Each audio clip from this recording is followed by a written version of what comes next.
सध्या तरी तुतारीची हवा सगळीकडे। बघा, शरद पवार हे असं जहाज आहे ते समुद्राच्या मधोमध गेलंय आणि ते तिथं बुडणार आहे। ज्या लोकांना आता त्यात बसायची हौस झालेली आहे ते मधोमध समुद्रात जाऊन बुडणार आहेत। त्यांना वाचवायलाही तिथं कुणी येणार नाही।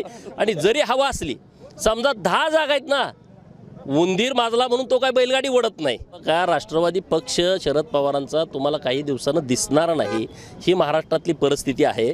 पवारांनी जेव्हा राष्ट्रवादी स्थापन केली तेव्हा ते 36 जागावरती लढले होते। परत पुढच्या निवडणुकीमध्ये ते 26 जागावरती लढले, त्याच्या पुढच्या निवडणुकीत ते 22 जागावरती लढले, त्याच्यानंतरच्या निवडणुकीमध्ये ते 16 जागेवरती लढले आणि आता ते महाराष्ट्रात 10 जागेवरती लढत आहेत। भारतीय जनता पार्टी 1980ला स्थापन झाली। पहिल्यांदा त्यांचे 2 खासदार निवडून आले। एक खासदार आंध्र प्रदेशमधून जंगा रेड्डी नावाचे आणि दुसरे AK पटेल गुजरातमधून म्हैसाणामधून निवडून आले। स्वतः अटल बिहारी वाजपेयी सुद्धा पडले होते आणि लालकृष्ण अडवाणी सुद्धा पहिल्या निवडणुकीत पडले होते। 2 पासून 303 पर्यंत भारतीय जनता पार्टी आली आहे आणि आता 400 पारचा नारा माननीय नरेंद्र मोदी साहेबांनी दिला आहे। तुम्ही चढता क्रम बघा, त्यांचा उतरता क्रम आहे आणि त्यामुळे 2024च्या निवडणुकीमध्ये हा शरद पवारांच्या राष्ट्रवादी गटाचा हा 100% असतं होईल आणि 2029च्या निवडणुकीमध्ये ही पार्टी तुम्हाला कुठंच दिसणार नाही। शरद पवार, उद्धव ठाकरे, हे बघा, शिवसेना उद्धव ठाकरे गट आता माझ्या सांगली जिल्ह्यात आहे, तिथल्या उमेदवाराचं डिपॉझिट सुद्धा राहणार नाही। नाही, ही परिस्थिती आहे। मी आज बोलतोय, तुम्ही 4 जूनला मला सांगा की त्या बिचाऱ्याचा त्यामुळे बळी गेलेला आहे। त्यांना बूथला माणसं सुद्धा भेटत नाहीत, त्यांनाच्या बरोबर कुणी लोक नाहीत, त्यांचं डिपॉझिट जरी वाचलं तरी भरपूर झालं, पण तशी परिस्थिती नाही आहे। त्यामुळं आता मी ज्या जिल्ह्यात राहतो तिथली परिस्थिती, इथं तर त्यांचा काही उमेदवार निवडणूक लढवत नाही। त्यामुळं आत्ताची जी महाराष्ट्रातली सगळी परिस्थिती आहे ती परिस्थिती महायुतीच्या बाजून आहे, NDAच्या बाजून आहे, नरेंद्र मोदी साहेबांच्या विकासाच्या बाजून आहे।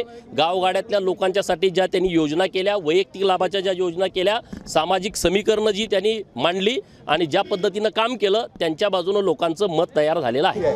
माढा आणि सोलापूर दोन्ही लोकसभा मोठ्या फरकानं निश्चितपणे जिंकून येत आहेत।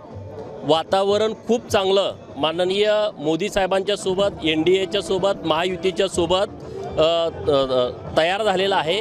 लोकांची भावना नरेंद्र मोदी साहेबांना तिसऱ्यांदा पंतप्रधान करण्याच्यासाठी इथला खासदार कसल्याही परिस्थितीत गेला पाहिजे अशी झाली आहे।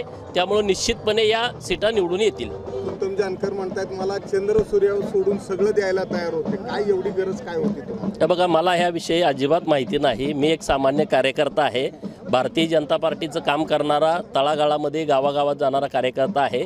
इतक्या वरचा मी कार्यकर्ता नसल्यामुळं मला याबद्दल काहीच माहिती नाही।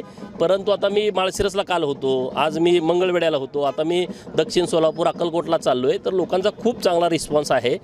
हे बघा, काही लोकांच्या परत तक्रारी आल्या की इथं बाबा दादागिरी सुरू आहे, इथं बूथ कॅप्चर केले जातात, अशी तक्रार जेव्हा माननीय फडणवीस साहेबांच्याकडे आली, काही लोकांना मारहाण झालीत, काही केसेस आहेत, त्यांचं ॲफिडेविट बघितल्यानंतर तुमच्या लक्षात येईल की 32 ते 34 काहीतरी गुन्हे त्यांच्यावरती दाखल आहेत आणि त्यामुळं राज्याचे गृहमंत्री म्हणून त्यांची जबाबदारी आहे। त्यांच्याकडे जर कोणी लोकांनी तक्रार केली तर त्यांना संरक्षण देणं ही त्यांची जबाबदारी आहे आणि त्यामुळं त्यांनी निश्चितपणे बोललं। ह्याच्या अगोदर जरी कोणी त्यांच्या लक्षात आणू दिलं असतं तर हेच स्टेटमेंट त्यांनी आधीही केलं असतं।